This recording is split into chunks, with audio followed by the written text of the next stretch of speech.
the Stiebel River through it and ending up in the Franschhoek River. So the issues associated with this site are that grey water plus rainwater and some black water runs through the settlement, and that photograph on the left shows this rather toxic black stream of this combination running down through the centre of the settlement. This is due to inadequate management not only of human waste in terms of plastic and solid waste, but also wastes of metabolism as well.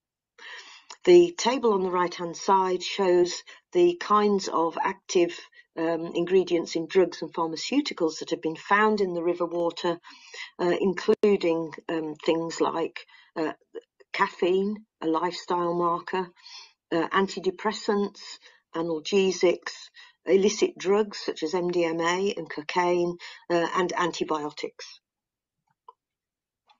So some of the Stiebel River was diverted into 6 large bioremediation tanks. They were repurposed settling tanks in pairs, one side vegetated, one side not, one pair containing coarse aggregate, one pair containing fine aggregate, and then the pair in the middle we're investigating whether biochar can help with water quality improvements. This system can treat 60,000 to 100,000 litres of polluted river water per week, which isn't a huge amount, but you know it's enough to investigate. And what has been found is that, disappointingly, the water quality is similar for vegetated and non-vegetated tanks. It would have been nice if the vegetated were better, but it's not. And both of these, it was found a reduction in pollutants such as orthophosphates, ammonia and nitrites. So to give you some idea of preliminary results, I'm just going to concentrate on the E. coli in coliform forming units per 100 ml. The influent water into those tanks was over 77,000. And then, as you can see, the coarse and the fine stones, whether vegetated or not, the result was the same. It's virtually back to nil. The resultant bioremediated water was then used to irrigate small urban gardens growing carrots, lettuce, radish, those sorts of things. 2 harvests were then analysed, and it was found that these conformed to South African standards for edible crops. It was also found that there was no accumulation of heavy metals or nutrients in the soil in which they were grown, and from the point of view of the drugs and pharmaceuticals, 60% of these approximately were bioremediated. We've done something similar in the UK. This is a PhD project in which some small management trains have been designed and built, starting with a filter and then a vegetated channel and then 2 small constructed wetlands. These were spiked with the compounds that you can see in the table top right, including antibiotics, NSAIDs, antiretrovirals, antibiotics and so on. And the conclusions so far are that the systems did retain the new and emerging pollutants tested because none were detected at the end of the system, although nevirapine was detected twice in the vegetated channel. We don't know why. So secondly then, the refugee camp, Gawilan, the Kurdistan region of Iraq, between Dahuk and Erbil governorates. On the left-hand side is an aerial view with all of the rows of shelters, and then the red box is the area that the UNHCR allowed us to use to build the management train. So the community designed the management train, and you can see the design on the left-hand side. It includes trickle trenches, ponds, wetlands, an area of gardening, an area for the children to play, and an area, a social area. And on the right hand side you can see an aerial view of that, more or less completed just after COVID, and that was when we had to leave. But the community designed it, they built it, and now they maintain it. Again, testing E. coli and fecal coliforms before and after this management train was installed. The yellow columns are before, the green columns are after, and the two sets on the end are at the outflow. And you can see that the before and after for the coliforms is virtually halved, for the E. coli certainly down by 30%. Not quite for the World Health Organization treated wastewater for ready-to-eat produce, but more or less there. And certainly not down to what the World Health Organization and the World Bank would prefer, but it's getting there. It was also found that various metals were below the limits of detection and others below guidelines. So lastly then, reducing the opportunities for the Zika virus carrying mosquito to breed in favelas in Brazil. The photograph on the left shows a very pregnant lady. Behind her is a pond that the mosquito would, a puddle that the mosquito might breed in, and then there's the dwellings behind. We've concentrated on two areas, Fortaleza and Rio de Janeiro. And here are some pictures from favelas. On the left, you can see the puddle in the street due to the grey water, so there's no grey water or drainage. In the middle, the puddle absolutely boiling alive with mosquito larvae, and on the right-hand side, the drainage, what there is, blocked with solid waste. So if you were to take one of the dwellings, and you can see here the water that's contained by solid waste, and you dig a trench, you put aggregate in and you add a filter strip, the mosquito cannot then get into the water to breed, and so you've reduced that. So technically we can do it, but it needs to be socially inclusive or it will fail. So Kevin Winter called this socially responsive drainage, in which the community participates, is included, it's transparent what we do, and we are eventually accountable for what we do. So thank you very much. Ooh.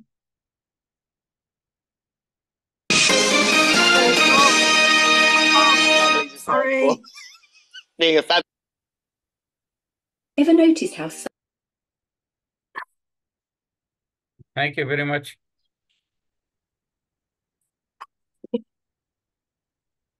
How do I stop this? It happens automatically.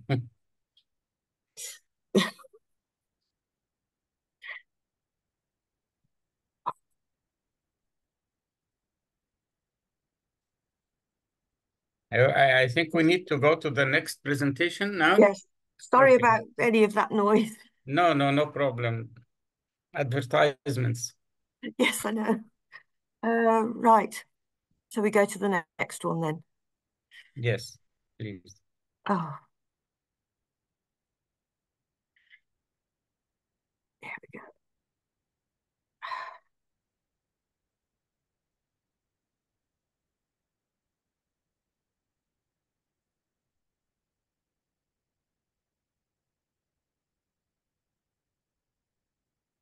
Okay, can I ask if you can see that?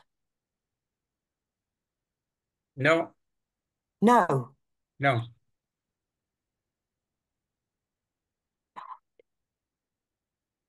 What am I doing wrong? Oh, I'm not sharing my screen.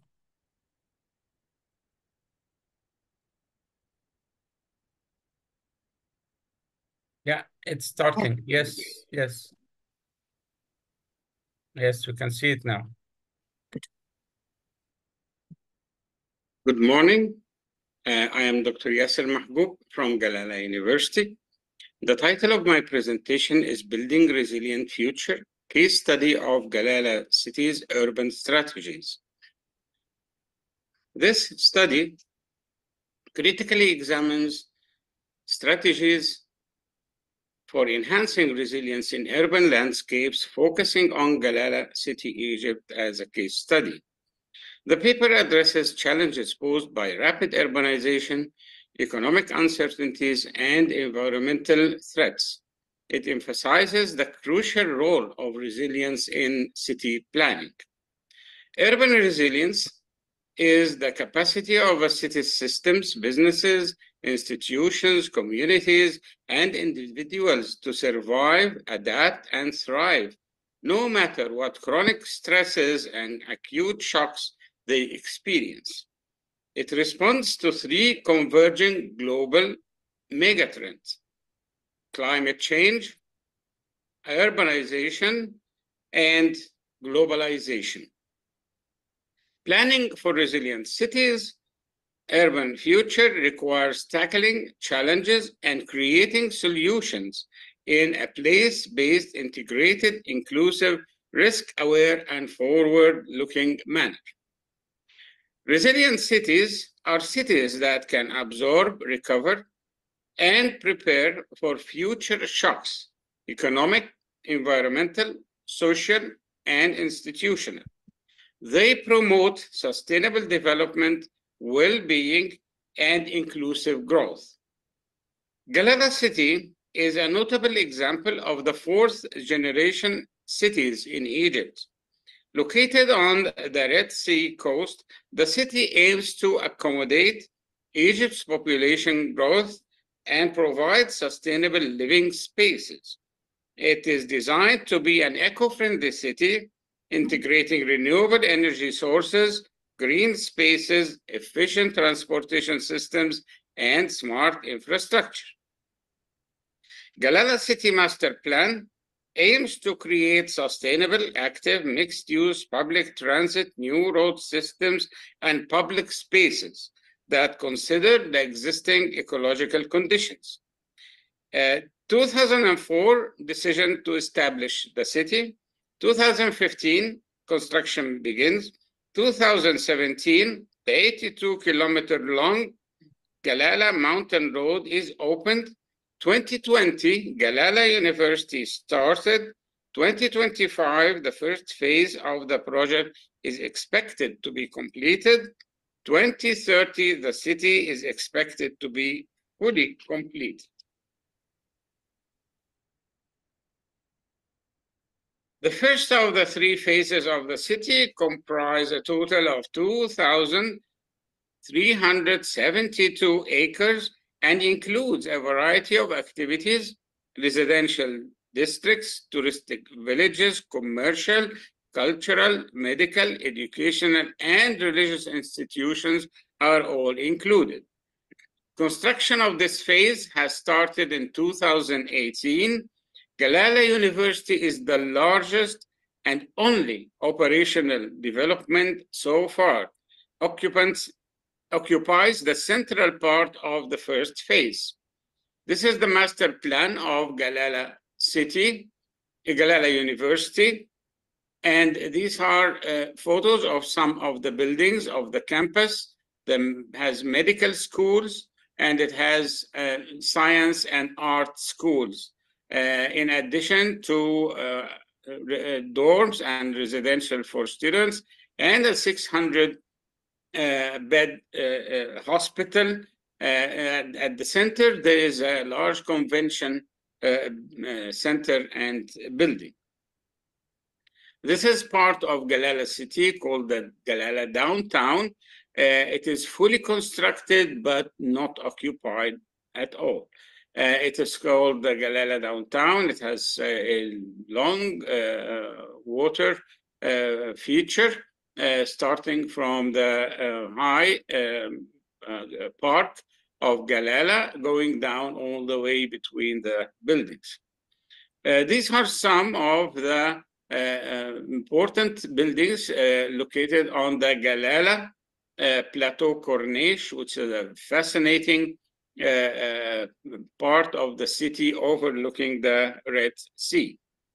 These are examples of residential developments and gated communities that are also vacant and not occupied. Analysis. There are several vacant lots surrounding Galala University that are ready for development. One of the vacant lots is occupied by construction workers living in informal, temporary buildings and shanty towns. The situation of the construction workers is a complex one. On the one hand, they are providing essential labor force for the construction sites in the city. On the other hand, they are living in substandard living conditions and are at risk of eviction anytime. Galala University started with 1,091 students in 2020 and 2021. That increased to 2,606, 21, 22. As of 22-23, Galala University has a total of approximately 4,735 students in 13 faculties, offering 36 programs of study. The number of students has reached 8,363 in fall 2023. The total university student capacity is expected to reach 25,000 by 2030. Most of the students and faculty members commute daily from Cairo and nearby cities using buses or private cars. Some of them live in Sokhna Resort, especially Porto Sokhna, and towers on the waterfront. Only approximately 2,000 students and faculty members live in the university dorms. With the expected increase during the coming years, the university will need more places to accommodate its increasing population. The problem is that the city plots are allocated for large-size development and specific use, while no plots are allocated for private and small developments. Galala city urban landmarks and roundabouts feature distinctive shapes and materials, symbolizing a bright future. While the wide streets and roads may discourage walkability, the city's geographical distinctiveness and natural charm remain alluring. The integration of landscape and urban furniture at Galala Plateau Corniche enhances the environment's beauty, with the city striving to meet high international standards in creating new urban communities. Discussion of the study results. The study investigates several aspects of Galala city current conditions. The first one is integration of green infrastructure. Natural and substantial elements are incorporated into urban planning and development, such as parks, permeable pavements, and other features that enhance that benefits from the natural ecosystem. Disaster resilience, building and structures are designed and constructed to withstand and effectively respond to natural and man-made disasters. Incorporation of smart technologies. There is absence of integration and implementation of advanced intelligent systems and devices into various aspects of the daily life of business operations. Community engagement. Individuals and groups are not involved in activities, programs, or discussions aimed at addressing and improving the well-being of the community.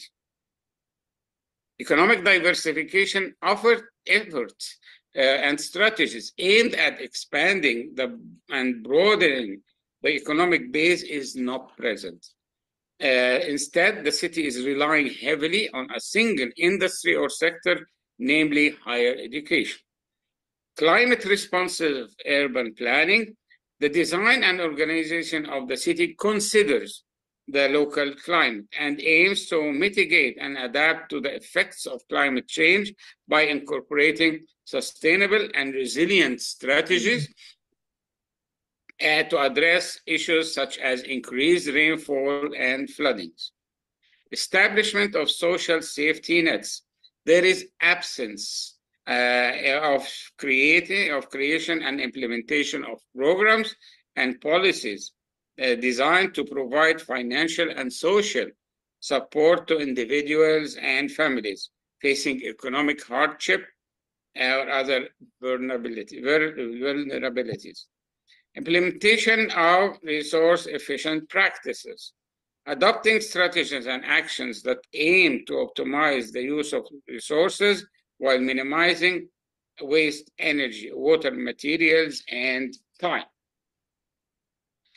Conclusions. The analysis of the outcome and challenges facing Galala City indicates absence of several strategies that should be addressed. Specific attention should be given to the following. 1, absence of governance and governing bodies. 2, social inclusion of informal and migrant workers. 3, disaster prevention and reduction due to climate change, natural disaster preparedness. 4, vacant residential completed neighborhoods. 5, environmental sustainability through conservation of water and electricity sources. 6, single-based economy should be diversified and provide economic stability. Recommendations. The research contributes to the ongoing discourse of sustainable and resilient urban planning, emphasizing the need for adaptive strategies tailored to the unique challenges of developing nations. To improve the vitality of Galala City, the following recommendations should be considered. Provide different sizes of developments, encourage economic diversity, improve the landscape elements, provide shading and walkability, provide mixture use functions, and provide stakeholders participation in spatial planning. Lessons learned. Lessons from Galala City case study can be applied in other new cities in Egypt and beyond. The repeatability of the responsible cities concept allows for the creation of a network of sustainable and well-designed cities, each tailored to its local needs, but guided by shared principles. The case of Galala City offers a valuable insights applicable to both fourth-generation cities and new urban developments worldwide. Establishing effective governance, structures, and institutions is a pivotal initial step in evolving new cities.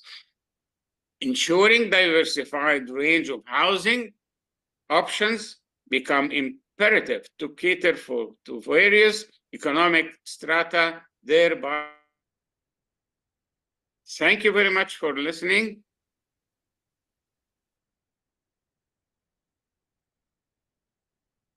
Okay, thank you very much for that. We'll carry on now to the third talk. So, oh no.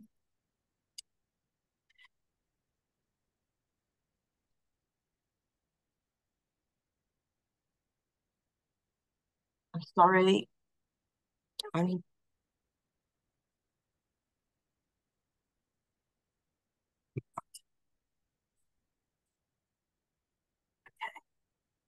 So the next talk then is Noor Sabi about the Haven Hood. Let me load that up and. Yes. Oh dear. Okay.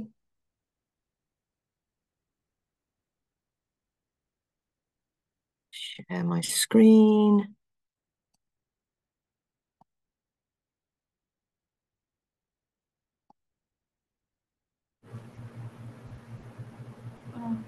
Good morning. Okay. The Haven Yes. Hood, redefining portable units for communities in need. This is Engineer Noor Ksebi speaking on behalf of myself and my teammate and instructor, Engineer Dua Ibrahim.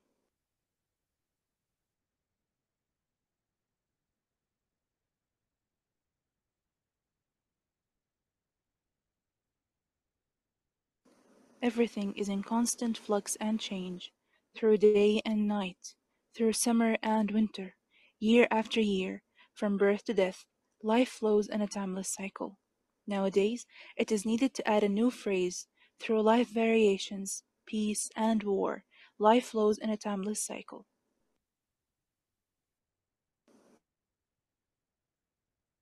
And fearing for their safety and life, and the risk of serious human rights violations and persecution, and have crossed an international border to find safety in another country.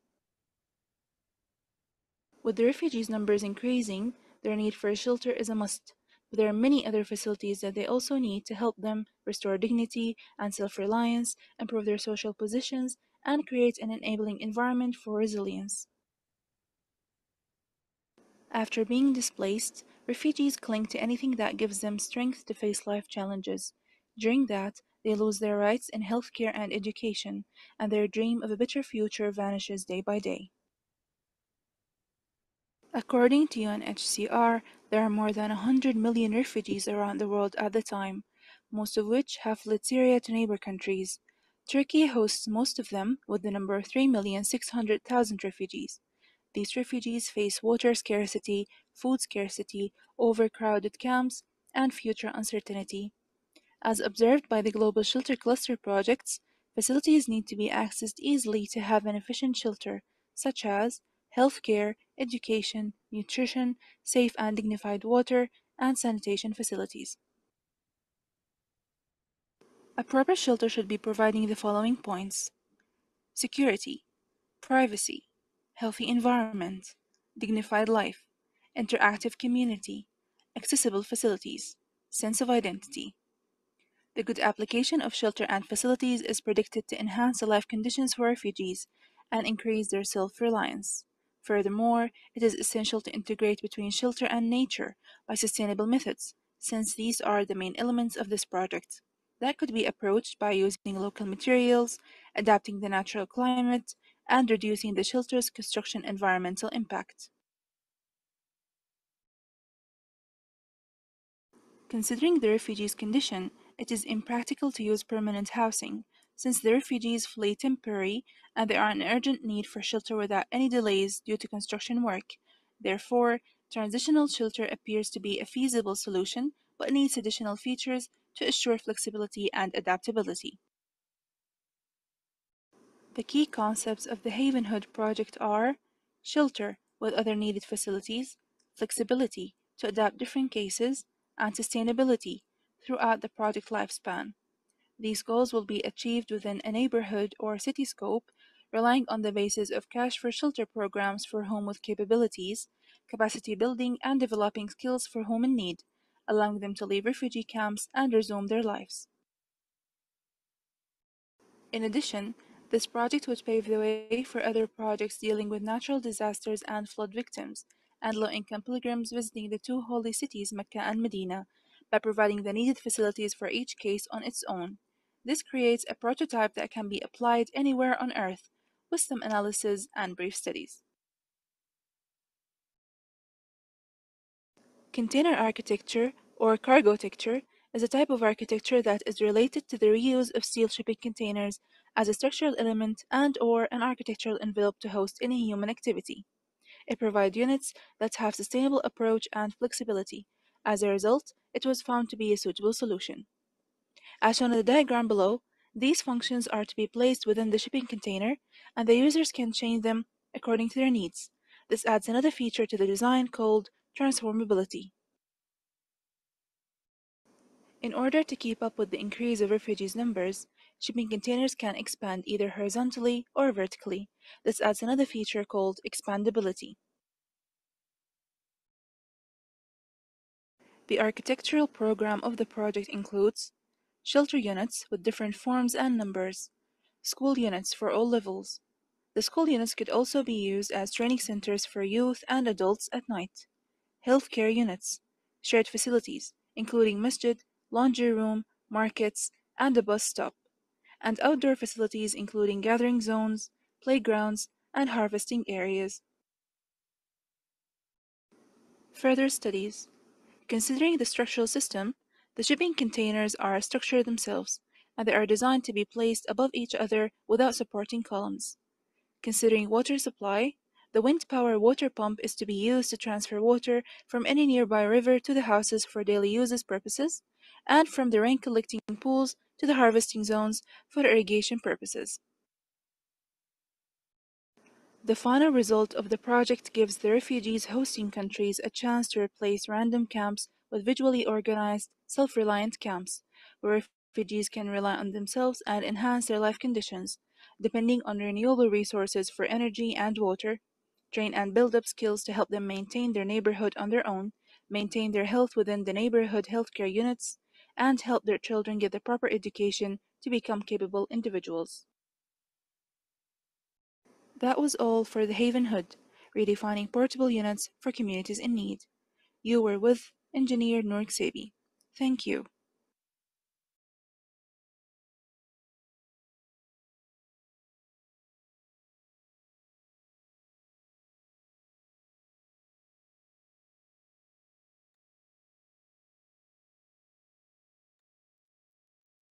Okay, thank you very much for that. It's obviously very close to my heart, that particular presentation. So we pass on now to the next one by Dr. Ahmad Zaki Khalili. Sorry if I pronounced that wrong.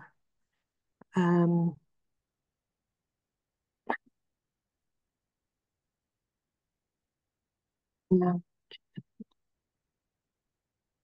I need to.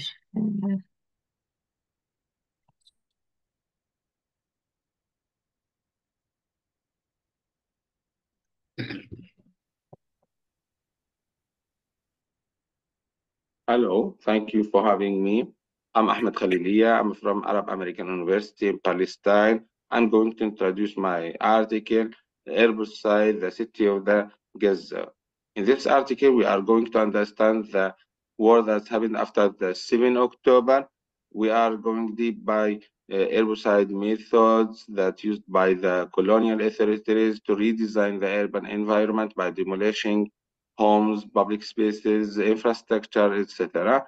We're going to understand that by analyzing the phenomena and comparing them with the similar cases that was happening in the Gaza Strip.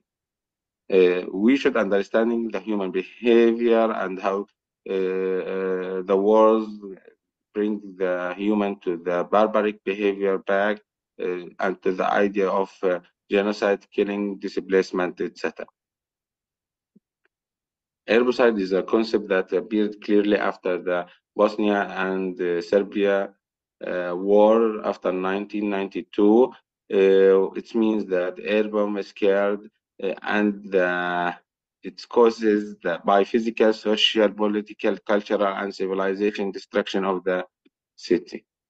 Gaza Strip is located in the very important position. It's connecting between Asia and Africa. There is more than there's 5 cities, 8 camps, a few villages, most of people living in cities. It has a very it has a most fertile land in Palestine. This war cost to kill 35,000 military, more than 70,000 injured, not less than 20,000 missing people. More than 65% of buildings were destroyed in this war. The genocidal action are clearly in the different aspects. The most important one is the natural resources. The agricultural and farms farms and agricultural lands were bombed and destroyed by allowing sewage water to circulate. On the other hand, marine treatment plants providing fresh water were also bombed in order to completely cut off the populations.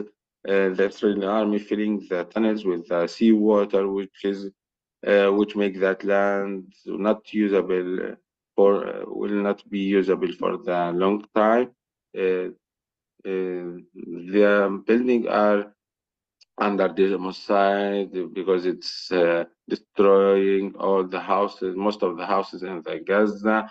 The Israeli army trying to create a buffer zone to up to 1 kilometer wide on the Gaza border, which is going to make a safety for the settlers who's living beside the Gaza, as they believe, as the commanders and military commanders believe.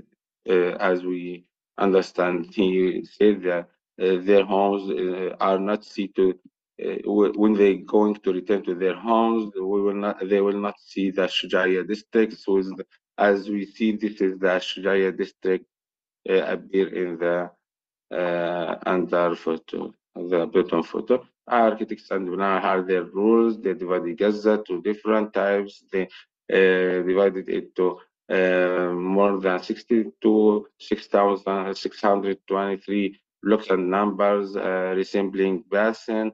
So the people, and it's divided to safe and unsafe. The people shouldn't transfer from number to other, and the people didn't have this access because there's no to this map because they didn't know it before this war, and there's no electricity and internet. The settlers and settlement rules are very important point that the settlers trying to um,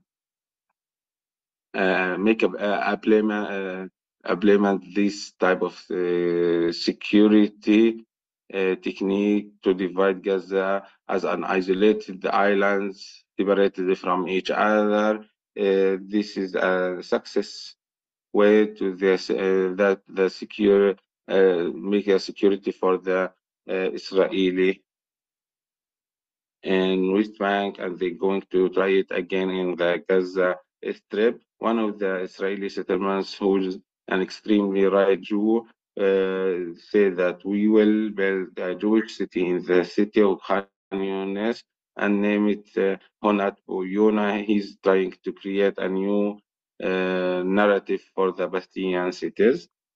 There's more than 1 million people are merged from the north and the middle of the Gaza to the Rafah city, which is there, which doesn't have any facilities to take care of for these refugees.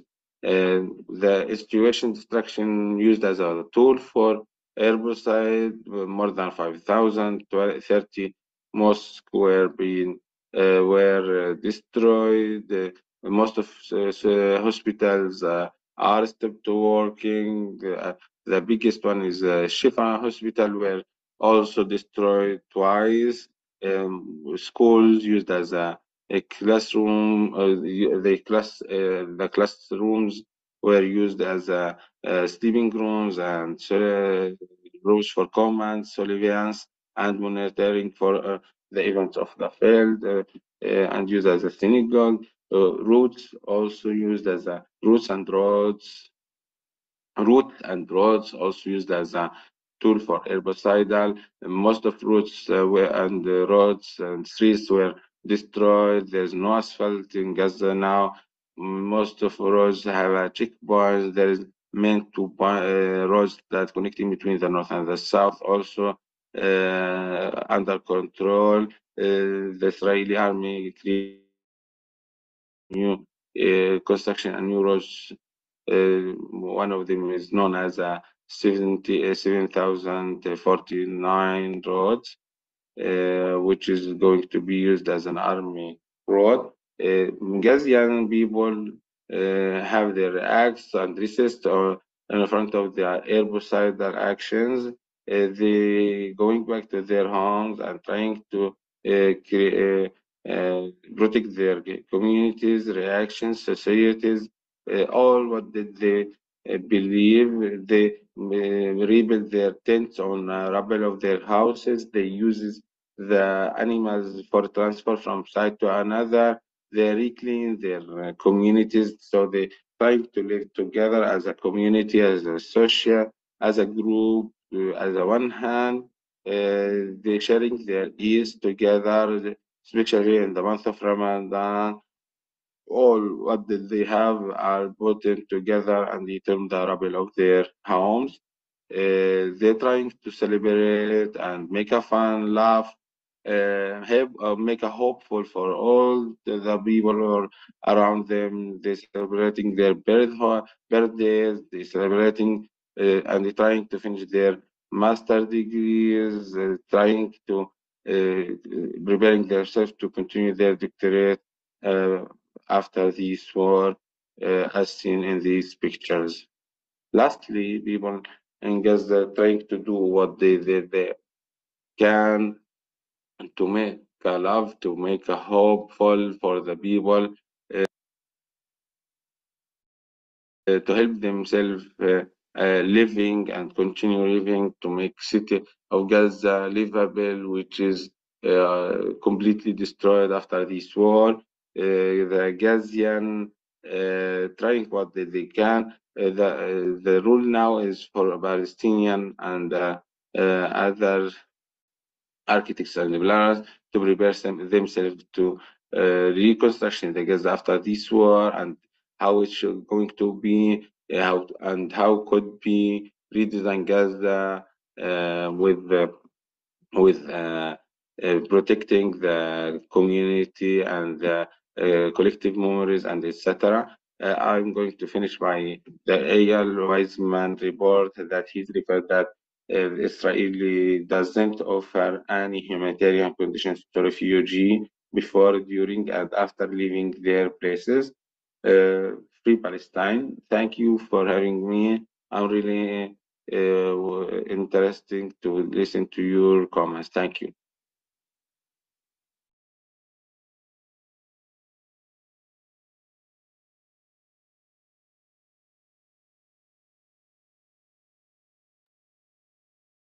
Okay, thank you, Dr. Ahmed, for this wonderful Thank you to all. Thank you, presentation. Yes, sir. Thank you, Sui. If you lost the talk towards the end, I'm terribly sorry. That was entirely my fault. Don't care, don't care. No, well, I do. I'm sorry. So we now have the first round table of comments and questions, and I wonder if anybody has got any comments or questions to make on the talks that we've just heard.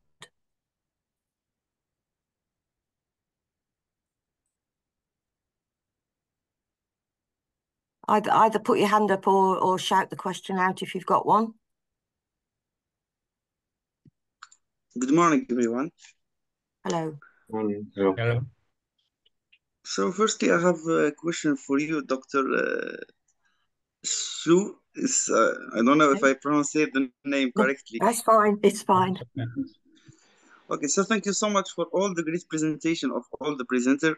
I enjoy and I learned many things. It was rich and multidisciplinary.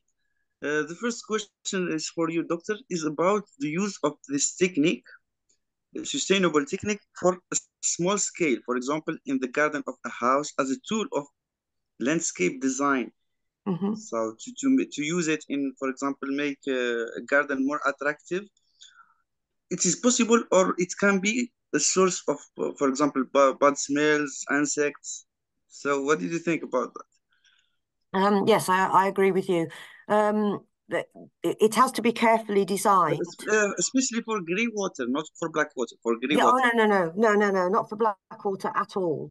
So a design like that can remove surface water from, say, I'm thinking it in somewhere like the UK. You can remove surface water, you can remove grey water from the pipe that carries grey water, black water and surface water together, so that less polluted grey water and certainly rainwater would not need to go to the wastewater treatment plant. And so that's a more sustainable way of managing water. The grey water can be reused, so water from, say, a washing machine can be used to wash the car or something like that. Certainly surface water can be directed into a rain garden in front of the house. The other way of removing surface water so that, as you say, insects can be a bit of a problem, can be covering the surface, say, with macrophytes, or doing as in my presentation, possibly putting in some sort of what's the word, gravel that's sort of that say marble gravel or something like that, and you could use waste, say from the marble producing industries to be able to cover the surface in that way. So that there are ways of doing it to avoid the smells and also to avoid insects. Did that answer it? Yes, thank you so much. It was clear. I have the second question, if it's possible, Yes. for the second presenter, Dr. Mansour, I think. Yeah. So thank you so much, Dr. Mansour, for your clear presentation. Thank you. It gives us a clear idea about what happened in Egypt and this revolutionary urbanism in the way of Osmania in some places. So, but I have a question. In the discussion you have talked about taking into consideration the climate, the local climate. But in the pictures that we have seen in your presentation, my question is, from the beginning, I was wondering about the link between the geometrical forms of the parts of the city, the link between the glass walls from the university and other parts, and the climate and society needs. So what is the link between the two? It's very difficult to do that, especially in the arid and hot climate. So I believe that the architecture was inspired by, don't see Europe, but Dubai, for example. So what's the link? The second question, what lessons are taken from the traditional architecture, which was a wonderful answer to the climate and society needs of the region? And it's all. Thank you for all the presentation. Thank you for the architects from Gaza to do this work, especially in this hard time. And we hope situation will be better soon. So stay safe. Thank you, dear Sheikh. Thank you, Karim. I think you have a point here that the architecture is not fully responding to the climatic conditions at Galala, but the designer attempted to use most of the buildings have stone cladding, which is a natural material of the area that allows for good insulation of the interior spaces. Of course, we have studios and classrooms that require windows and opening to the outside to allow natural lighting. And all the windows are double glazed, so they are protected from the heat outside. Actually, the weather on the mountain is not as bad as the lower parts. The city is located 700 meters above sea level. There are other universities that apply some of the traditional features. In Sinai, for example, there is a King Salman University. Yes, the university needs some development regarding the walkability and providing more shaded walkways. Well, nothing is perfect, but we are also developing the master plan to improve the living conditions. Mm-hmm. Thank you so much, Doctor. Thank it's you. Clear. Thank you. So, can I follow up? Can I follow that with a question to Ahmed? Okay, and then Noor Sabi has got her hand up. So yes, okay. ask a question. Yes, sir. All right. Thank you, Ahmed, for this wonderful presentation. I think it's very emotional and raises many of our concerns and daily griefs over what's happening in Gaza. I was hoping that you would provide us with some analysis based on mapping, based on graphics. The graphics used is mostly media type of graphics.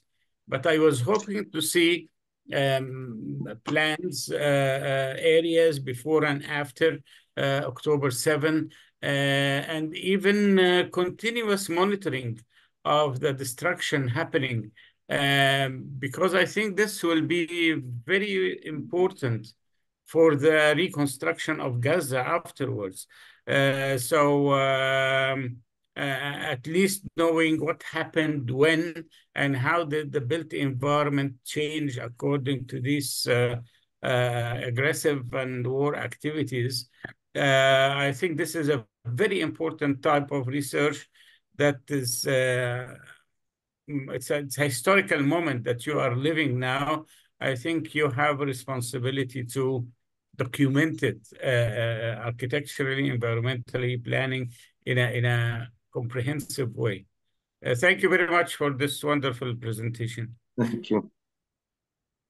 Thank you for your notes. Yeah, it's really you put your hand in the point. Yeah, I'm really there's a problem, but there is no any accessibility for the maps, so I couldn't use these maps freely You because can use Google Earth. You can use Google Earth with its. they just before for 10 minutes, 10 days, they refresh their photos. So I didn't have access to that maps. Because of that, we didn't have any access to that maps before. I just seen it in the Google Maps before 10 days, so I couldn't have a time to redevelop my article again. Because of that, there is no maps. Most of the photos are is based on photos and activities on social activities, memories, such like that. Because of that, my article is based on this type of emotional yes, photos. effects.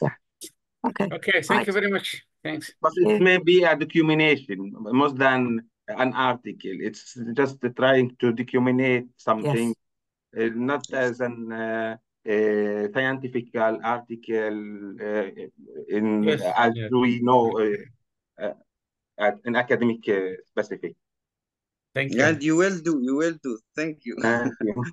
Thanks, Karim. Okay, so Noor Sabi, I'm sorry if I've pronounced your name wrong, but you have your hand up? Yes, yes. Good morning, everyone. Yes. Yes, I would like to ask you, Dr. Su, and all other doctors participating with us. I was wondering if you've got any feedback from me or any points that might enrich the presentation. I'm actually eager to hear from all of you. Okay, so I've got a couple of questions that was based on your, and we've got to be quick because we're out of time really. But anyway, obviously I was very interested in your talk in terms of shelters for refugees. What sort of concerned me was that most of these camps are in very hot countries, and wouldn't steel containers be extremely hot? And what sort of ways would you cool those down? So first of all, the place I studied the refugees is in Turkey. So Turkey is a cold place, but yes, in like hot weather, of course, I studied the natural ventilation, so passive cooling. So we're going to orient the containers to allow natural ventilation. And we also recommended some sort of air conditioners that can be they can be working using the solar panels. We already designed, I worked in the college with two electrical engineers to design like some sort of a solar farm or something like that can generate a lot of energy for us. So this can be generated and help the air conditioners inside the containers. Okay, so just one more comment then, before I let somebody else have a go. I would recommend green infrastructure from the point of view of cooling a structure down, but also tackling something like if it got really cold. So if you were able to put, say, green vegetation on the roof and on the walls, and then the talk about Alanya University as well about walkability and trees. Trees would be a good thing to plant alongside, particularly fruit trees. So then the people that live there, you could have tree pits. I'm not sure, but say with olives or oranges or something. I'm sorry, I'm not sure what you would grow in Turkey, but yeah, but certainly those would help to insulate the container from the ravages of the climate, if you like. Sorry, I'll be quiet now, so let someone else Thank you very speak. much. My comment to Noor is I was thinking about the issues of transportation and installation. These containers are quite heavy and they require large equipment to place them and arrange them, like what you see in ports and how they move them. They are quite heavy and not easily transportable.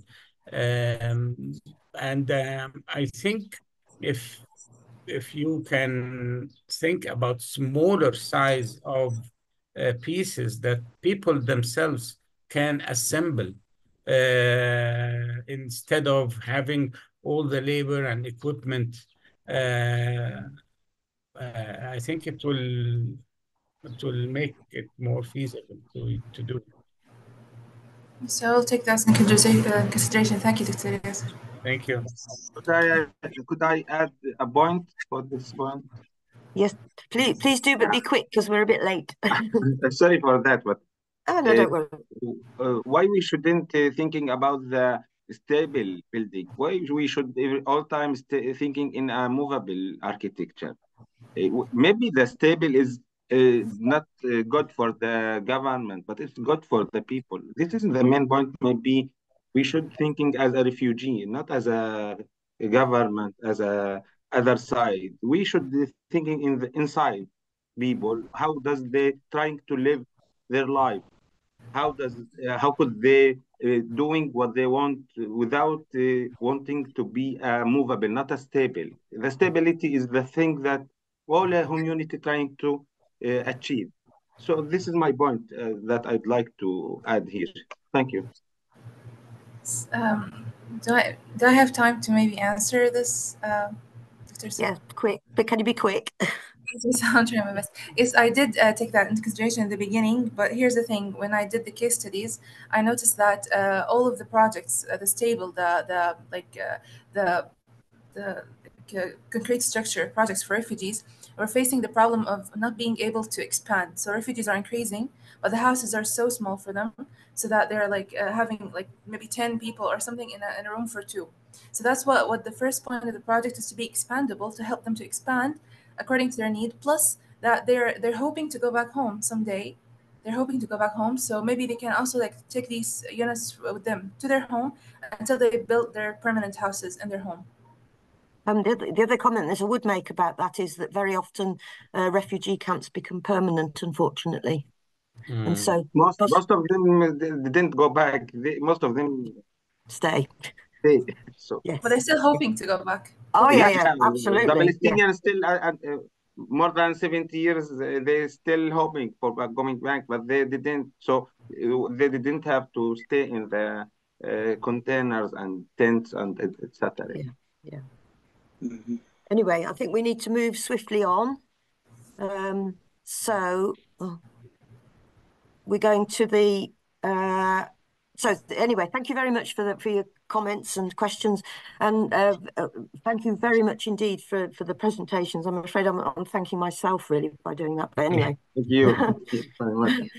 Okay, so if we carry on now, we're going to Shraddha Pandit's talk, and a very much welcome, I meant to say this at the beginning, to any PhD students and any master students that are presenting here.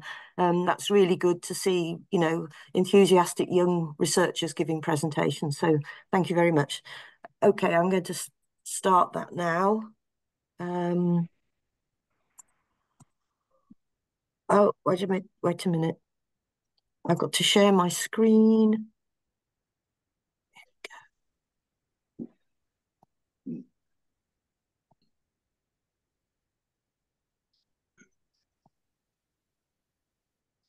Okay.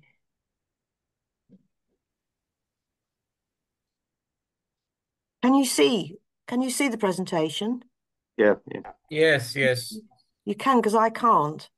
It's Maybe you share the video, not the share screen. So maybe share the video. Stop share and try it again as a yeah, screen. you should. Yeah, okay, will do.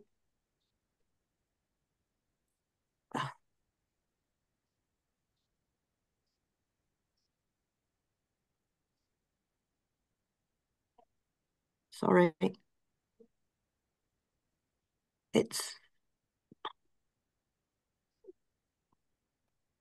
No, it's black for me. Can you see the presentation? No, it's black. Oh.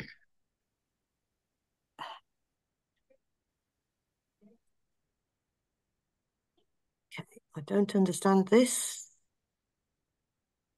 You maybe make a screen share for the video. Just make a screen share, not with videos, just a screen share in general at the top. But I need to share the actual. But I'm going to go back and close the thing down and start again.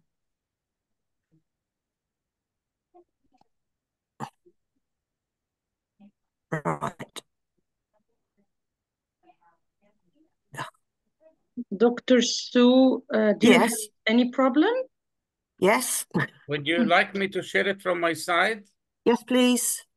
Okay, you can make me a host. Okay. So I need to. You need to make me the host. Yeah. Dr. Sue, just make Dr. Yasser the host. You will in participants in the down tab. Yep. Okay. So he should be host now. So now, Dr. Yasser, you are the host. Yeah, okay. I'll share my screen.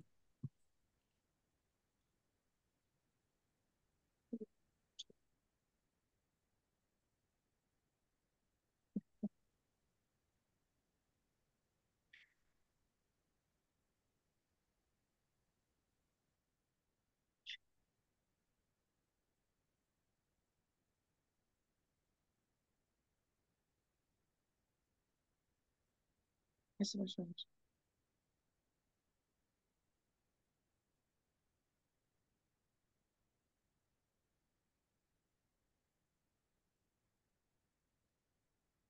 everyone, my name is Shata and today I'm going to present my paper Spatial Polarization, a review of the content, scales, attributes and findings in urban literature. So my presentation starts with some contents. So starting from the introduction, we're trying to describe the term spatial polarization, the research question, aim, objectives, methodology used in the study, and moving forward to our findings and the research behind the implementation, limitation of our research and the way forward.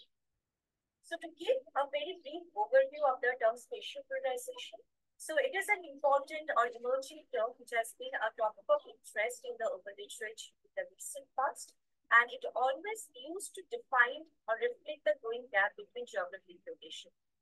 So this term became famous with the thesis of the global city, which was given by Soskia Sosik, who tried to define that because of the neoliberal changes, how different cities or regions are accumulating wealth and they're leading to a regional process of polarization. And because of this regional process of spatial polarization, there is a kind of social polarization in the cities because of the in-migration of both the people from the social economic extremes. So this affluent and poor people are getting concentrated or clustered into different positions within the city, which is in turn leading to spatial polarization within this particular cities. So what we saw is that in the literature, this polarization term is often used both in the economics and also in the urban literature. In the economics, this polarization is always used to define a very specific form of the inequality. In the urban literature, this particular polarization was always used to define the regional process of polarization, that is, how the wealth or money capital is getting concentrated into certain cities or regions. So previously it was used to define the unequal regional distribution. But when the global citizens came, Saskia Sauset basically amalgamated the concept or viewpoint given by both the economics and the urban literature. So she talked about that because of the polarization of economic benefits in certain cities, these cities are actually experiencing polarization in their job structure or income structure, which is getting reflected into the spatial concentration of different socioeconomic extremes at different parts within the city. And this process is called the spatial polarization. Now, based on this brief research background, the research question that we are trying to address in this paper is that what is the current state of art of this term and how this interpretation differs across different spatial scales or different global settings? What are the major drivers or attributes that drive spatial polarization? And does it remain same across all cities or regions? And the third question is that what are the major lacuna in the existing research and which factors should the future research should focus to provide a more comprehensive knowledge of this urban field? So the aim of this paper is to systematically evaluate the existing literature, specifically the polarization driven by the economic and income parameters in urban areas or regions, and to provide a comprehensive knowledge on its attributes and interpretations at various spatial scales or global settings. Our first objective is to identify and select articles related to spatial polarization from the current research sources using the PRISMA guidelines for a systematic review. And lastly, the next objective is to analyze the selected articles based on their global settings, interpretations of the term, spatial scales, and the attributes in order to complement the current research gaps and future research direction. So our research methodology comprises of 5 sections: identification, screening, eligibility, inclusion, and the analysis part. So in the identification part, we have mostly selected articles from the Web of Science and the Science Discipline Research Fields based on certain keywords, and we have mostly included the English language articles and the in-text journal articles. Based on the renewal of the duplicates and the review of the title, keyword, and the abstract, we have identified or selected or screened certain articles, and we have selected eligible articles from them based on the certain eligibility criteria, which include the use of the spatial polarization term and focus on the spatial polarization based on economic parameters.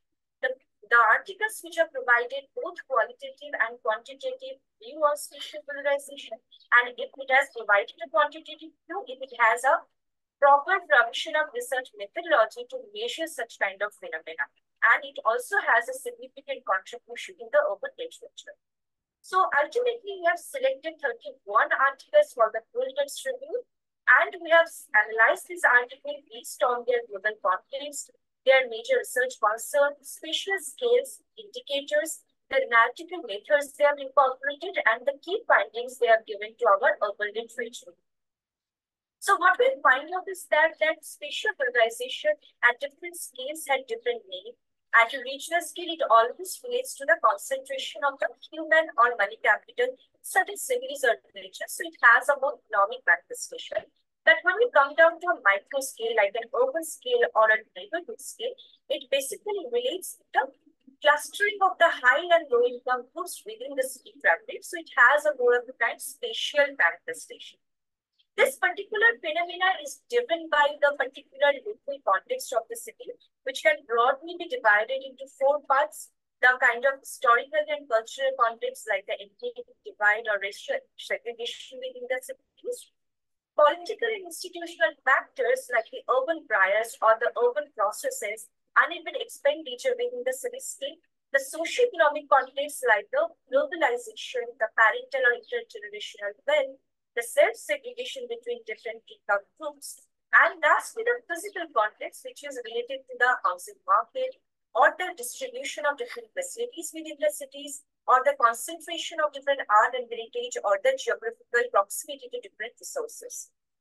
So what we found out is that at different scales, there are different measures or indicators that are used to describe such phenomena, but mostly this phenomena are related to the income-based indicator. At a regional scale, we often use parameters like per capita GDP or proportion of FDI sale.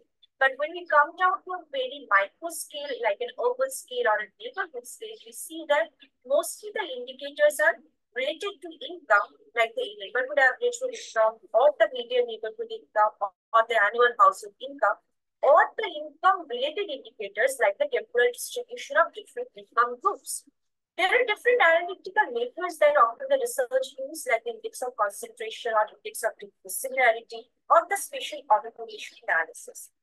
One of the major findings that we saw is that this polarization research has always been done in context of the new liberalism and globalization changes. So it is one of the most important parameters that drive spatial polarization, both at a regional scale and also at a global scale. The next finding is that the polarization or the pattern of polarization does not remain same with time, and that is why polarization research always incorporates temporal studies. So based on our research findings, we have also identified certain research gaps in the current state of art of this literature. So first identification is that this particular phenomena is interchangeably used by the researchers in context of the divided city, segregated city, or dual cities. It has interchangeably used with the phenomena like segregation, urban divide, disparities, or splendid urbanism. But the question comes, are they all same? Or there lies any difference in the spatial manifestation of all these terms? In the global north, this literature or this kind of urban phenomena has gained a very important prominence, but this study or phenomena still lacks study in the global south, especially in cities like developing nation like India. Now, polarization study, as we see, the different factors are that are impact spatial polarization, but there is a need of a study to understand the individual impact of all these factors on driving the spatial polarization pattern. Also, the polarization phenomena is not, it still lacks in terms of addressing the impact it has on the well-being of people and what we should do to prevent such phenomena. So in this current study, we have limitation in terms of the number of databases that we have incorporated. We have not incorporated valuable research that have included are written in non-English research articles, and we have also limitation in terms of the use of the research terms. So in the way forward, what we can see is that the global south also explain this polarization research. So there is a need of understanding the terms and its variability from the terms like differentiation or segregation. And also, in absence of in a data deficit environment, like in the cities of developing nations like India, which lacks data in terms of income or income-related indicators, there is a need to identify alternative methods to measure such urban phenomena. So these are the references that I have used in the study. Thank you for your attention, and if you have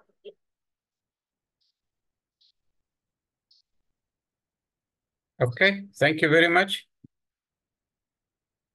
I'll return the host to you, Dr. Sue. Okay.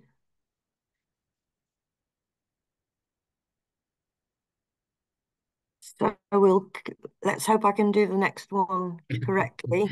No problem. If you need any help, let me know. I will, don't worry. So the next talk then is by Associate Professor Deepa Main. Again, apologies for mispronouncing your name, which sounds quite interesting in terms of minimalistic principles in vernacular architecture. So I'm going to try and do that now. Oh.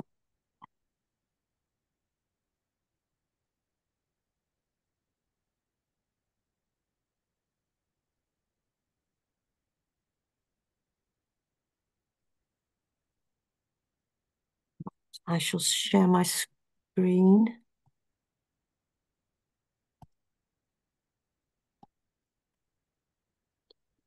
Yes, perfect. Yes, brilliant. Done it right. Good. My colleague Rohini Malgi Just from school. start from the beginning. Okay.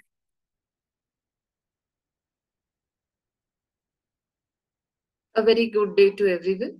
I, Professor Deepa Mane, along with my colleague Rohini Malgi from School of Architecture, TÜRKİYE University, Hubli, would be presenting on paper on finding the minimalistic principles in vernacular architecture, a case study of Gudda, Karnataka, India. Minimalistic spaces come out as plain spaces with simple geometrical forms and functional spaces dominated by white or natural textures that create a feeling of spatial emptiness and serenity. Minimalistic philosophies contribute to the sustainable and functionality of vernacular built form by prioritizing the elimination of excesses and focusing on essential elements. Vernacular architecture symbolizes the principles of minimalism through its built design approach and even considerates the relationship between the dwellings, its occupants, and environments. Hence, it enables to develop a built environment which is climate responsive and promotes sustainable approaches. The paper structure is into three parts, which is the first part is the literature review, which introduces to minimalistic architecture, its definitions, influences, and the concepts. The second part includes the characteristics and principles of minimalistic architecture and its introduction to an influence on the vernacular architecture. And the third part, which is the understanding of the house forms of Gudda with the minimalistic principles in it. So the main question is, research question is to study the architectural principles followed and adopted in the minimalistic architecture, which discusses the planning and design concepts involved in the vernacular house forms of Gudda, a weaver's village in Karnataka, India. So basically, it's divided into three parts, which is the understanding, the theoretical characteristics and the principles which are applied in the minimalistic architecture, discussing the impact of minimalistic architecture on vernacular architecture, and analyzing these house forms of Gudda, which was basically done by primary survey, mainly documentation and semi-structured interviews. Understanding the overview and history of minimalism architecture. Minimalism and its related form comes from the adjective minimal, which means least possible. So minimal is ultimately derived from the Latin word minimans, which means the smallest part. Minimalism is a simple design philosophy where the idea of minimalism is to make things simpler by stripping them down to the simplest form. So the idea to remove the clutter to improve the design, not to decorate it. Hence, a minimalistic approach is characterized by reduction, simple forms, and a color scheme which is only single.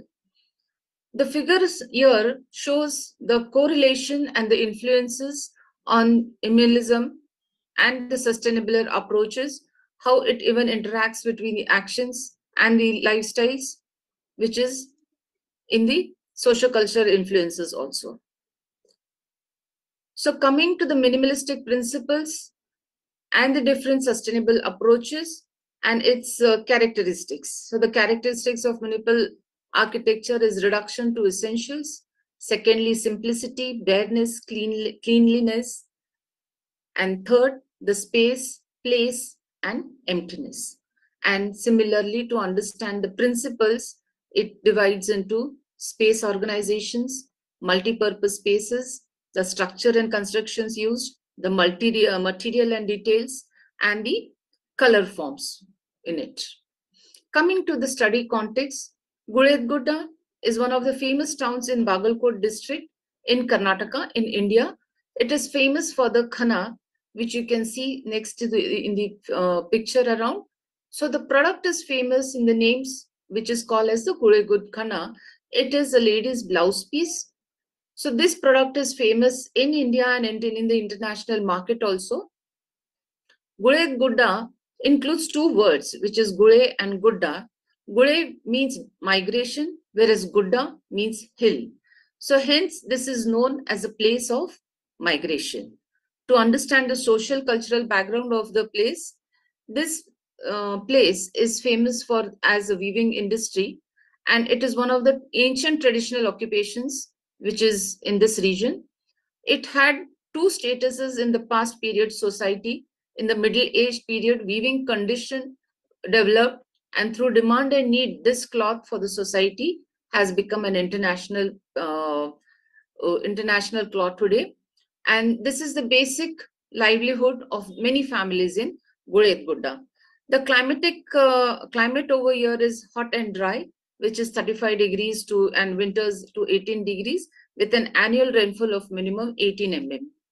So coming to the house forms of Gule Gudda, as you can see, the traditional building practices in the house forms of Gule Gudda are knowledge-driven practice, which are very extensive, precise, and site-specific.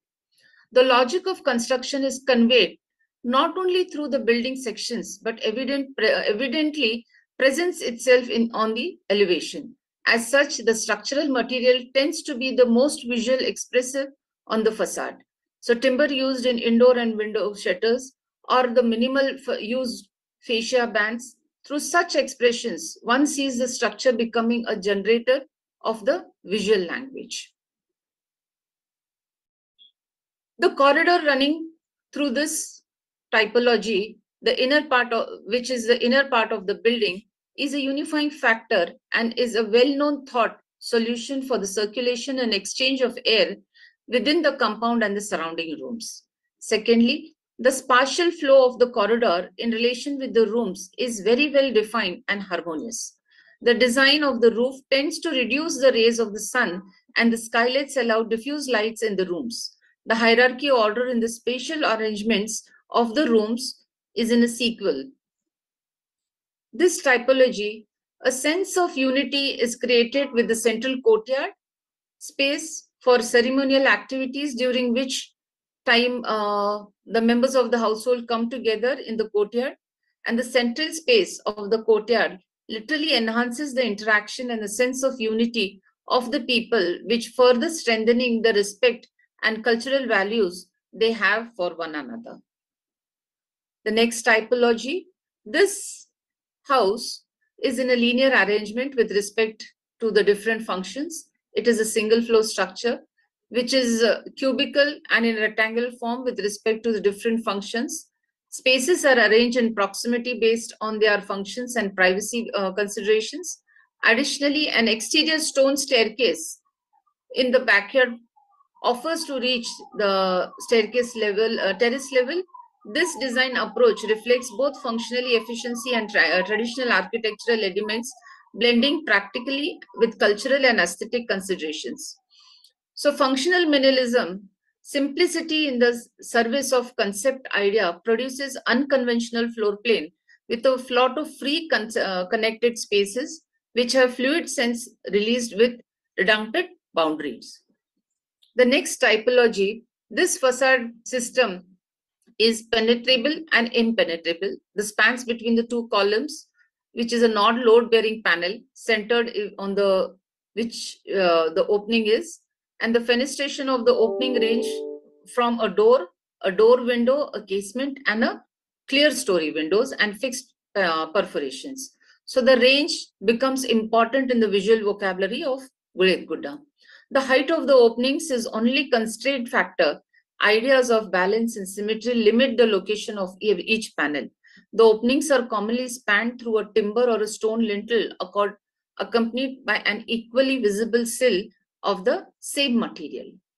The aesthetical texture of the walls pleasing to the eyes, the harmonious effects created by the color of the ground to the wall and the roof are captivating.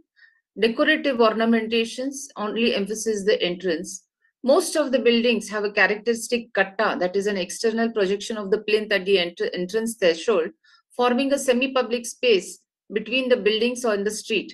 The katta identifies the main entrance of any structure, hence the opening gets conveyed as being unique from other fenestrations in the elevation.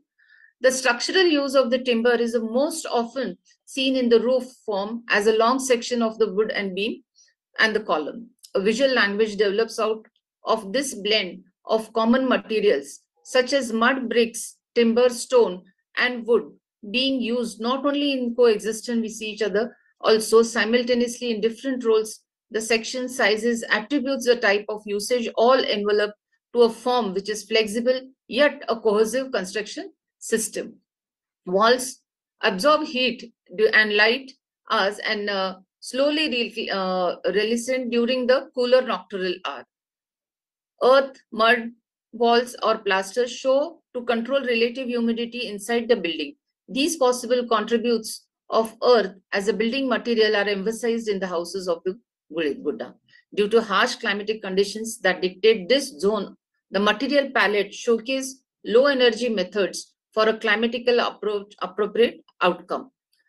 The construction system reflects itself on a visual language even through the rhythm and frequency of the fenestration types. The structures that have ground story released in brick masonry have smaller sized, lesser number of openings. So the conclusion, each of the vernacular architecture, examples of vernacular architecture across the world highlight the possibility of using natural resources in an efficient way and adopting climate adaptive strategies to achieve human comfort. The architectural culture and ethology values of vernacular architecture confirm the need to preserve them for future generations. The present and future sustainability of vernacular architecture will only be possible through a solid knowledge of the relationship of the buildings with local culture, lifestyles, climates, environments, and economics. This knowledge will provide an essential basis for integrating the principles of vernacular architecture into modern designs, leading to more resilient buildings adaptive to the needs of dwellers and the local conditions. Thank you everyone for your patient listening.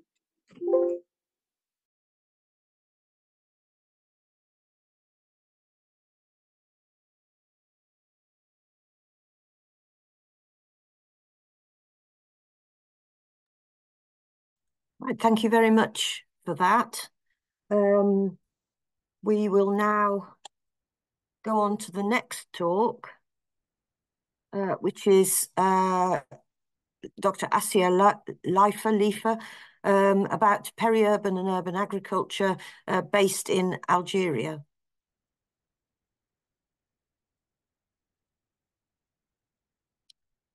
I'm going to share my screen. Good morning, ladies and gentlemen. This is Assia Lifa, and this is my intervention talking about the peri-urban and the urban agriculture in Constantine, Algeria. So no more wasting time, let's get started.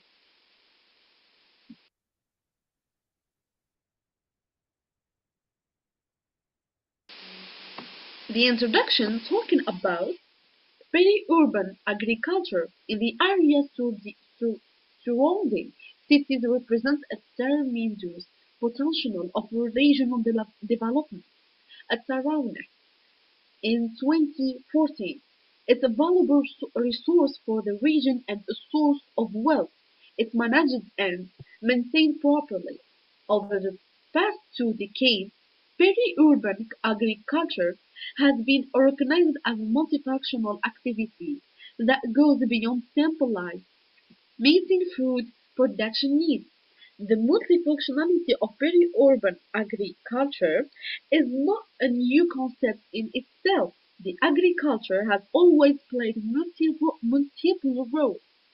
However, over time, we have witnessed a significant development in the form of official recognition of this multifunctionality and its integration into development projects, whether urban or agriculture.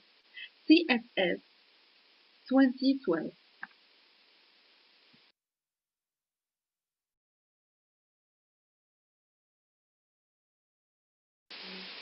So, our communication wanted to highlight a comprehensive approach to address the challenges facing agriculture in peri-urban Constantine. There is a need to support farmers in adopting sustainable agricultural practices that can help to increase productivity and protect the environment. 1. Promoting urban-rural collaboration. There are a need to promote collaboration between urban dwellers and farmers to find mutually beneficial solutions to the challenges facing agriculture in peri-urban areas. 2. Development land use policies. There is a need to develop land use policies that balance the needs of both urban and rural communities.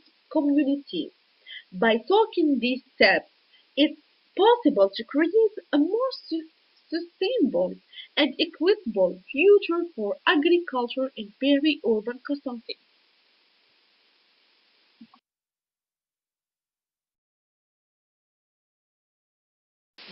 So we have here the Constantine map. The city is located in the southeastern part of the Mediterranean basin, as you see, more precisely 390 kilometers from the capital, Algiers, as you see.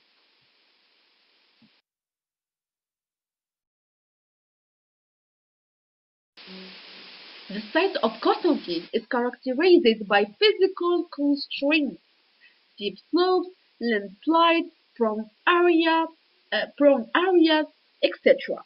That means any urban development requiring land must take place outside the city limits.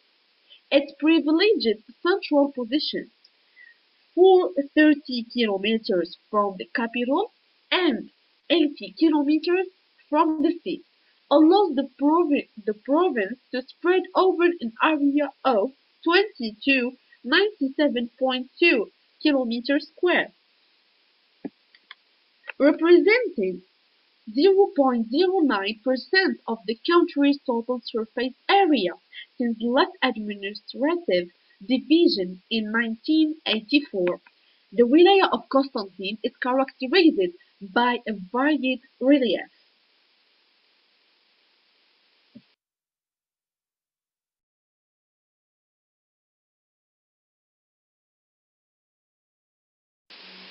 For that, the problematic decline of peri-urban agriculture due to urban sprawl.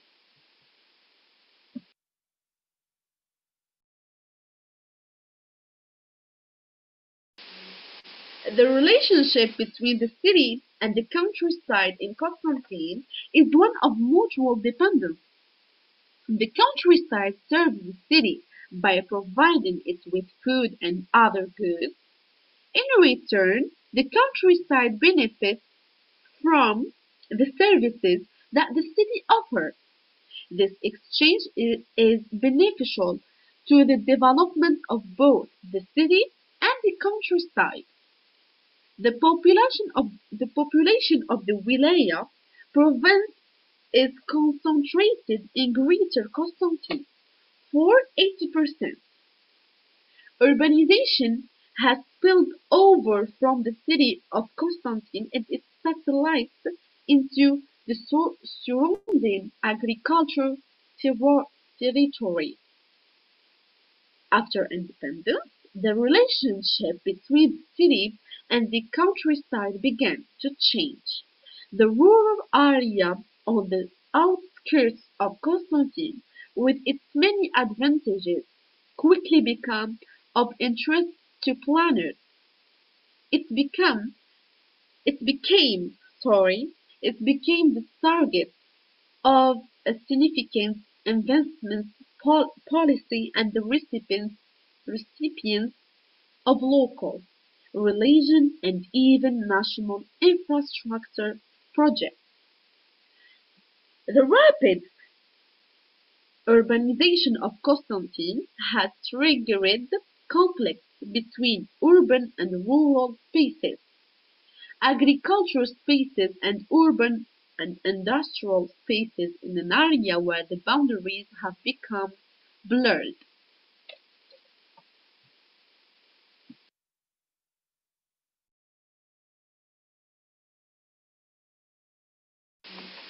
Today, it has become necessary to redraw not only the boundaries of each space, but also to redefine the properties of each, to assign each its role, in order to better protect the agricultural landscape, curb sprawl, and design appropriate development in a context of permanent urbanization.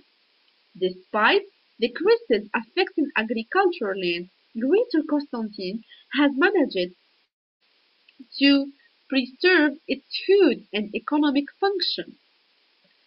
In 2017, the urban grouping of Constantine contributes 35.9% to the wilayah's total production, compared to 33.7% in 1989 and 43% in 1999. It still has a significant area of grazing land and forests, allowing it to develop other complementary sectors such as cattle and sheep breeding, poultry farming, beekeeping, etc. According to statistics, production declined during the previous decade due to a lack of rainfall. Between 2014 and 2016, for example, this was particularly evident in the case of field crops, whose land suffered from severe drought. However, in 2017 and 2018, production witnessed a remarkable increase, with nearly 1.8 quintals of cereal production. For plant crops, cereal cultivation, market gardening, and arboriculture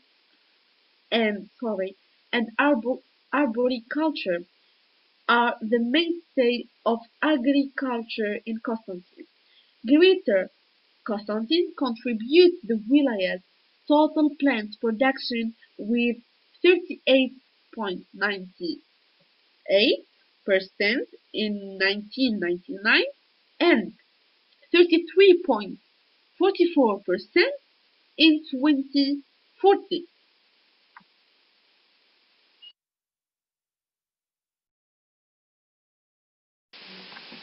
From cities to rural areas, agriculture forms an essential component of the landscape, particularly in peri-urban spaces.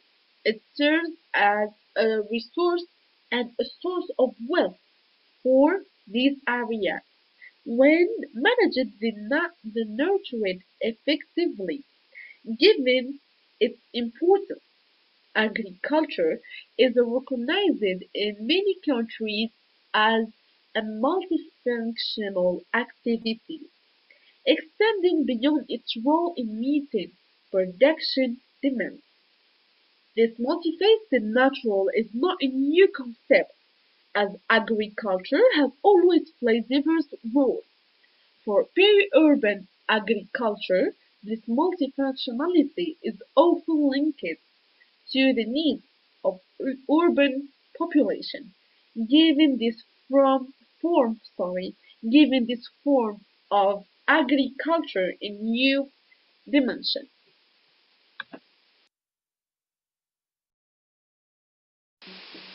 So that's all I have. Thank you for listening and for your attention. Thank you.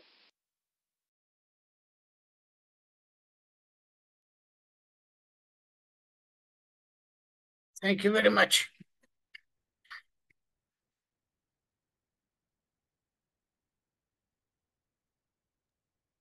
Yes, thank you very much. So we're on to the last presentation.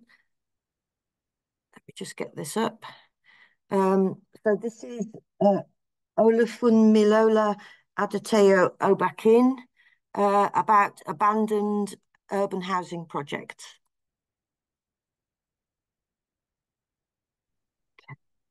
Okay. My screen. Oh, sorry.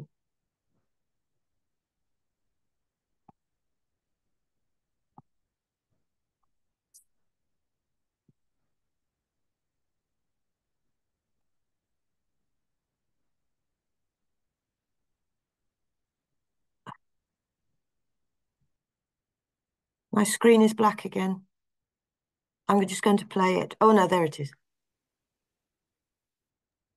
Good day, It's clear everyone. now. Yes. Yeah. I am Dr. Olufunmilola Obaki of the Department of Architecture, University of Ibadan. I am here to present a conference paper titled Causative Factors of Abandoned Urban Housing Projects and Strategies for Revitalization in Ibadan, Nigeria. My co-authors are Samuel Kehinde Afolami and Associate Professor Oluwafemi Kehinde Afonde. Introduction. In Nigeria, over 56,000 projects have been declared abandoned, with negative effects on the society and the environment and the urban environment. This huge number of abandoned projects, including residential, commercial, and industrial buildings, now has multiplier effects on the construction industry. The housing sector is, however, a major contributor to the economy, which underscores its needs for attention. This paper investigated the underlying causes of abandoned housing projects in Ibadan, Nigeria, with the view of developing measures to revive them and prevent further abandonment. Statement of the research problem. Failed and abandoned building projects are increasing in the built environment in Nigeria, West Africa, Sub-Saharan Africa, and they pose costly problems in the environment. These properties detract the quality of life as well as the economic opportunities of owners and of those living around them. The number of building projects being abandoned in developing countries such as Nigeria is alarming and has to be addressed as quickly as possible, since it is becoming an accepted behavior in our society to abandon ongoing building projects. Although recently, precisely in February, the Oyo State government threatened to take over abandoned projects in the state. We hope this threat will spur clients to revive the abandoned buildings, and if not, the buildings should be taken over by the state government. The aim of this study is to assess the causes, effects, and project recovery strategies for failed and abandoned building projects with a view to enhancing recovery project management. Our objectives are: number one, to evaluate the factors responsible for building project abandonment in Ibadan, Nigeria. 2, to ascertain the effects of abandoned building projects in Nigeria and in the world at large. 3, to unravel the strategies that can be deployed in recovering abandoned building projects in Ibadan. The significance of the study, the outcome of this study is a proposal for improving building project management in Nigeria, which is anticipated to enhance project delivery in the construction industry. It will help in identifying causes and effects of building project abandonment, as well as the proposal for recovery of abandoned buildings, and establishing the various approaches to preventing, managing, and recovering failed and abandoned building projects. For the general public, the government, policymakers, and construction industry specialists will be duly informed based on the findings of this study on the causes and effects of building project abandonment, as well as the proposed recovery of the abandoned project, so they can be completed and put to profitable uses. To define a project, Zekwe et al. Defined a project as coordinated set of actions and tasks undertaken by an organization, government, or private, with clearly defined goals, start and end dates, that is durations, resource needs, and financial constraints. An abandoned project is one that has fully started and there is evidence of work done on site. However, construction activities for the project have evidently ceased or fully suspended over a long time, and there is no definite period stated for when activities will resume. Ihua and Benebo argued that abandoning development projects entails completely avoiding achieving project goals and detracting from all social, environmental, and economic activities that are anticipated to benefit directly or indirectly from the successful completion of the projects. Spellman asserted that the act of ceasing any maintenance work or activity on a development project within the time frame specified in the contract agreement with no intention of returning to the development is an act of abandoning the project. Project abandonment also demonstrates a connection between project suspension and abandonment. An abandoned project is one in which all construction efforts have been stopped completely. The methodology employed in this research is the survey research method. Our study location is Ibadan, Nigeria. Our sample size and sampling techniques are 45 persons using simple random sampling technique among identified stakeholders. The research instruments employed are questionnaires. 45 questionnaires were administered. Our data was analyzed using statistical package for social science, and tables were used in analyzing and presenting the results data. Now we discovered that a building project can be abandoned at the following stage of construction. We have foundation, lintel, suspended floor level, roof level, finishing, mechanical, electrical, and plumbing fittings level, heat, ventilation, air conditioning fittings level, and other level and others, which is just about 1%. The percentages of the various stages are presented.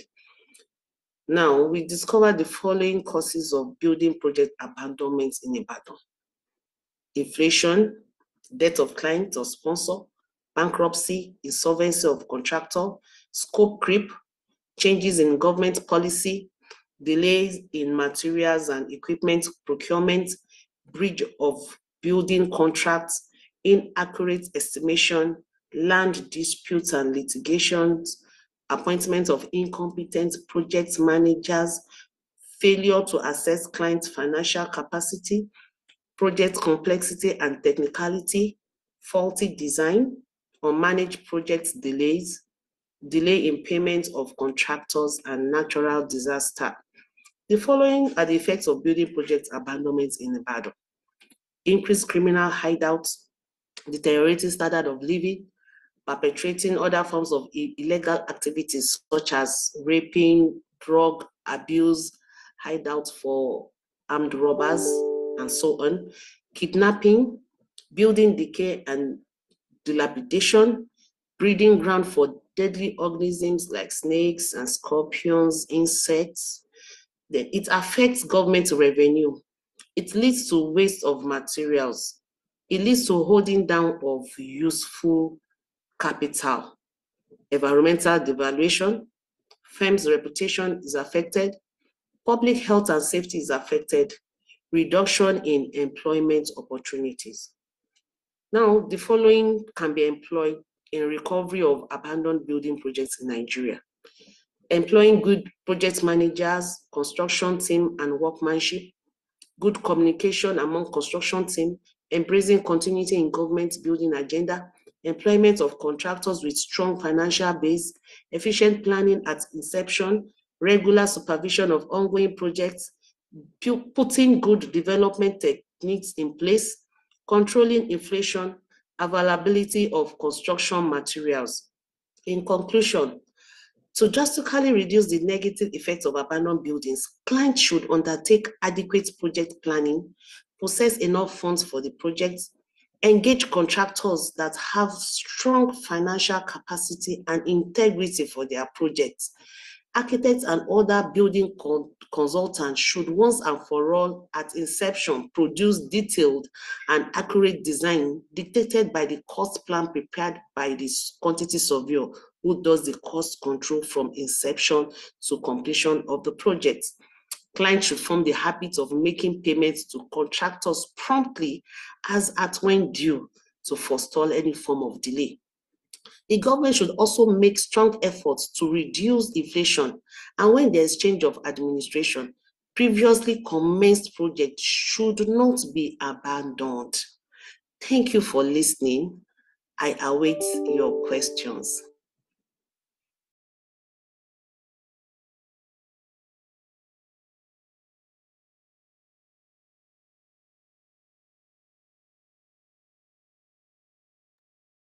Thank you very much, Doctor. Yes. I wonder what time we've got for questions. I think we should have finished. Let me just have a look and see what the time should be. 9:10. Sorry, 11:10 to you, 9:10 to me. For the second round table too. Yes, we are fairly late. Has anybody got an absolutely burning question that they would like to ask anybody?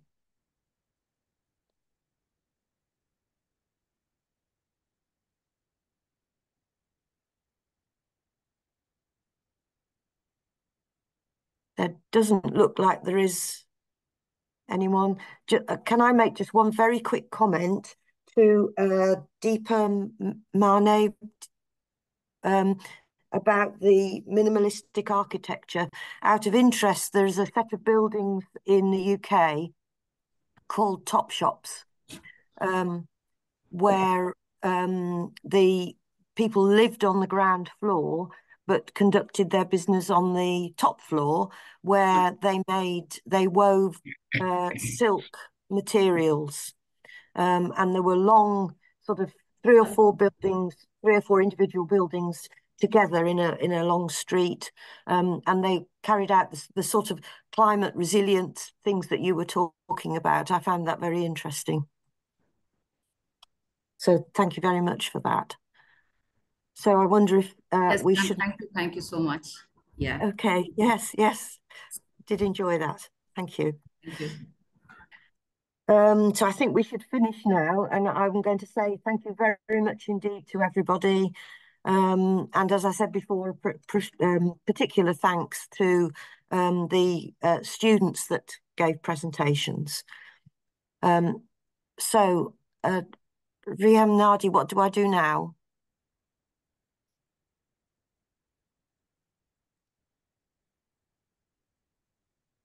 I'm not sure. So I think we should. We yes, can go ahead. finish. We can finish the session Yes. to move to the other Yes. one. Okay. So Thank you. Thank you, Dr. Sue. Okay. Do I pass the host? Thank you, on Dr. to the next... Yasser. Thank you, Riham. Thank you. That's a pleasure. So do I pass the host on to the next person, and who is that? No, I think you just leave the session. Oh, all right then. Okay. Yes, you can leave, and Dr. I will Noor, move it to Dr. Noor. Okay. No problem. Okay. Okay. All right then. Thank you. Nice to meet you. Yes. Nice to meet you. Okay. Thank you. Thank you very much. Also, it was Thank you. wonderful Yes. session. Thank you, Dr. Sue. Thank you, Rehan. Thank you. Pleasure to meet you. Okay. Bye. باي باي Okay, باي bye-bye. باي Bye. باي. انت تفضلي في دي بتتحركي من دي خلاص.